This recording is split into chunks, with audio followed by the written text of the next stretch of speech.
Hello all and welcome to today's topic. And today I want to address a comment that one person made in one of the videos, which was, did Decline now change the pay model? It was out about a month ago, and there was some conversation that we were having, HM and one of our subscribers and I were having, and then another person jumped in on the conversation and left a comment to HM. So I want to talk about the comment that the guy named Bill made, and then also talk about the actual tips that you receive on the food delivery platforms when you're out there doing your hustle. So what I want to do is I'm going to start by throwing the comment up there, and then I kind of want to talk to you guys about a little bit. I actually did a video specifically about tips called Some People Tip, Some Don't, So What?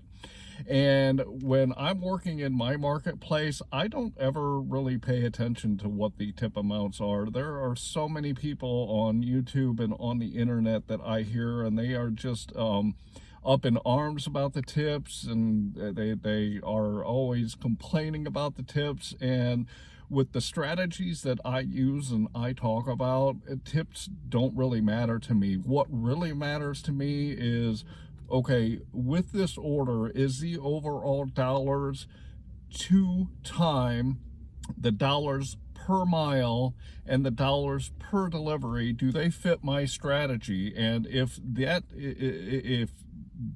is all in place, quite honestly, I don't care if a person has tipped or not, as long as the numbers match what my strategy is. And I've actually had orders on Uber Eats, especially because Uber Eats pays me the most money, and I've literally had orders where all of my criteria is met and I take an order, and then when all is said and done, all that pay comes from Uber Eats and it doesn't come from the customer at all. And I'm actually quite surprised sometimes when I get my total payout after Uber Eats allows up to an hour after the delivery for the person to put the tip. So I don't ever look at the final numbers on Uber Eats until an hour after the delivery.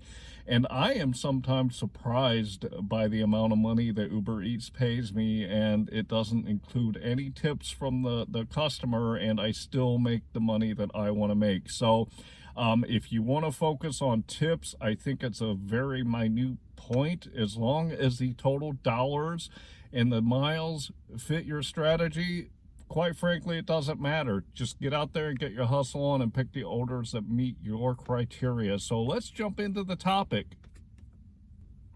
Before we get into the topic, I did want to remind you that if you want a copy of my Metrics Spreadsheet, and I'm going to throw it up here on the screen as I always do so you can take a quick look at it.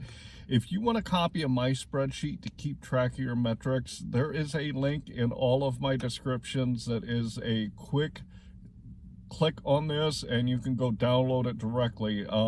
So here it is. If you look at it, you can see that I always put in my start time and my end time. I put in the total miles that I've driven for the day, and then I break down each of the apps on how much time I worked on that app, how many dollars I made that shift on that app, and then how many deliveries I took. And this tells me a few different things. It tells me, number one, what is my average per hour when I'm out there, and I use this number to know how I'm doing with my dollars per hour, and I can see if I need to improve based on what that number is. It also shows me my average dollars per mile, because as I always tell you, I like to see $1.50 and above. The final thing that really is important is what is my average per delivery, and that spreadsheet will calculate that out for you.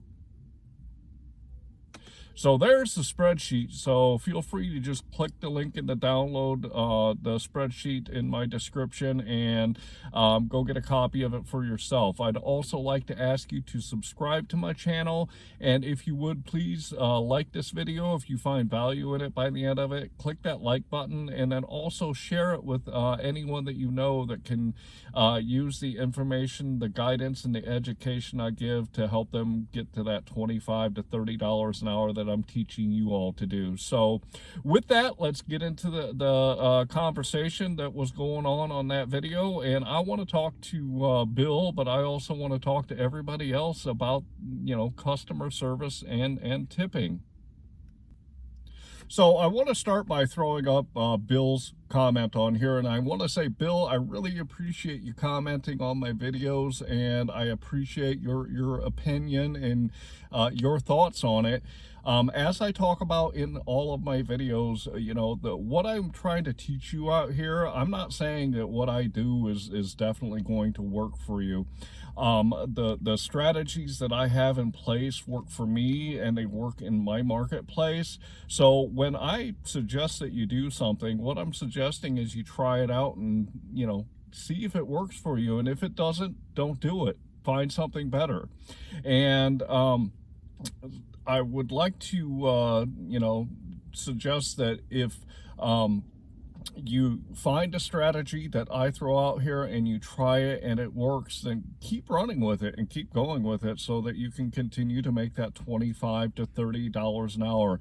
Yeah, I've got a couple of examples from our subscribers that have tried a few things. RS has made a comment and said that, you know, they are trying new things, and it's helping them improve. One video, after a couple of my videos that I put out there, one video tried some of the stuff, and he got $32 an hour on one of his shifts that he was doing when he applied some of the stuff that I taught. So my stuff isn't always going to work, and it's not always going to be the best for some of the marketplaces.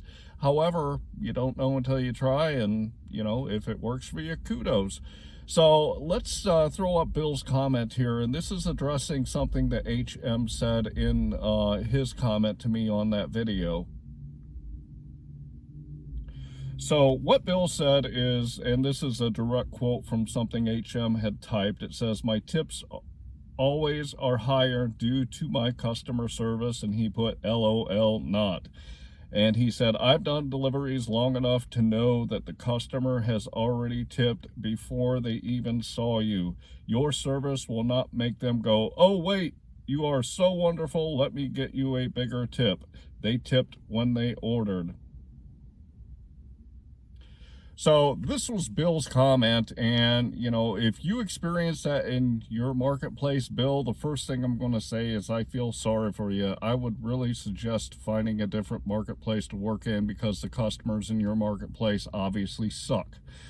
I honestly don't believe that this is the case, and I want to start by saying that, number one, I've been in sales and customer service for about 20 years before getting on to the food platforms and doing food delivery.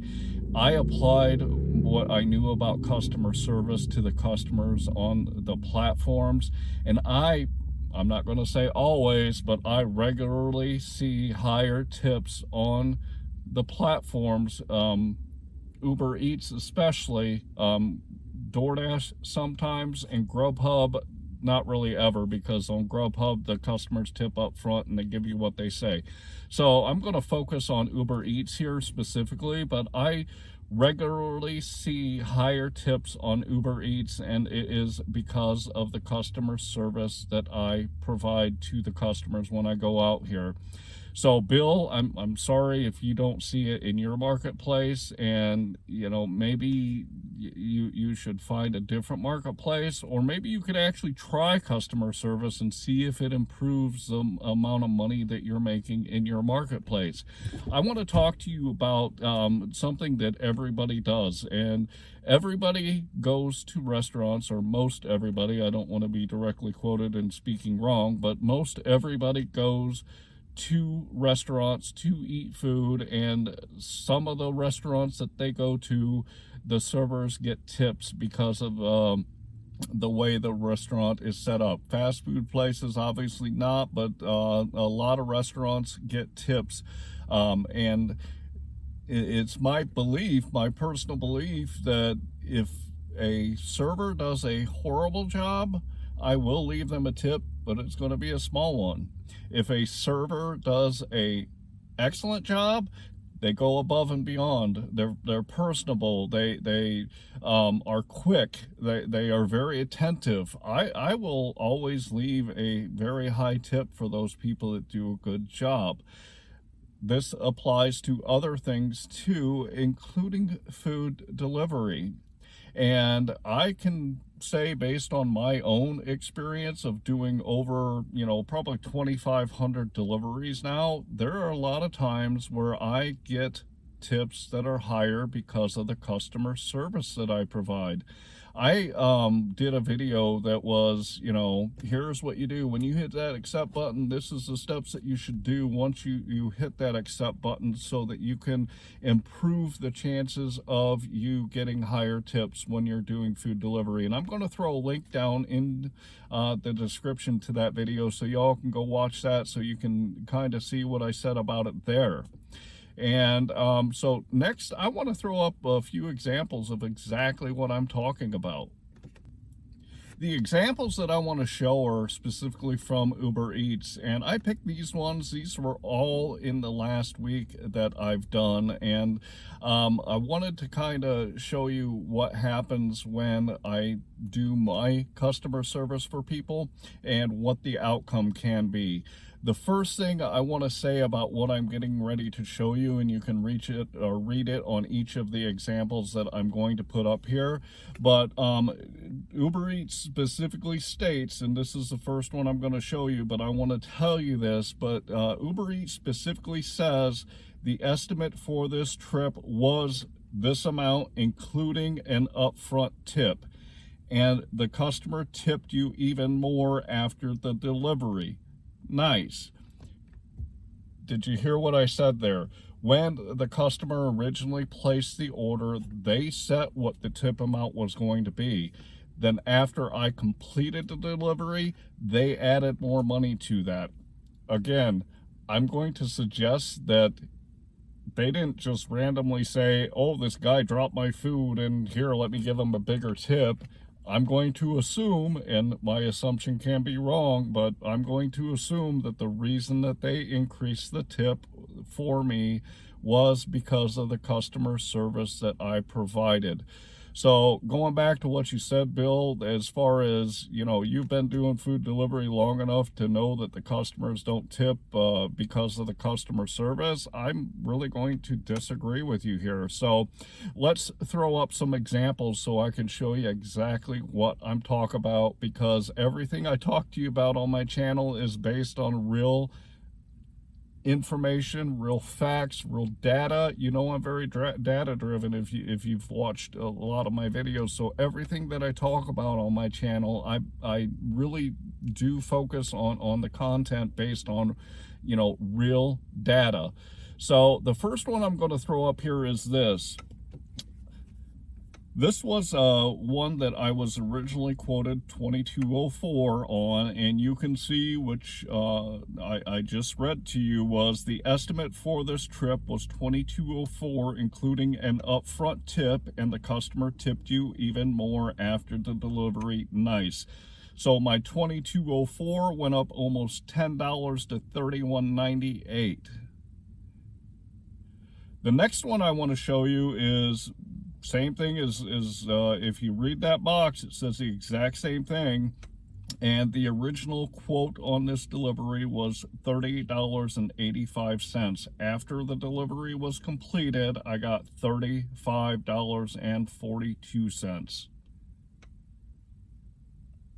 The next one that I want to show you is one that was originally quoted at $22.70, and I ended up at $37.84 when all was said and done.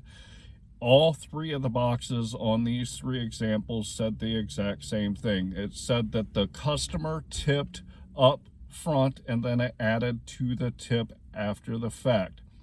So what I gotta say is this: I'm out here doing it the way I do it because I know what I do and my marketplace works, because I communicate with my customers, because I put the food in the hot bag, because I go from point A to point B as quickly as possible, because when I get double orders, I text my customers and let them know I have 2 deliveries and I'm going to drop it off, because I get to the place and have a smile on my face, because I'm positive with the people. I could go on and on and on, because the most important thing, provide great customer service to my customers.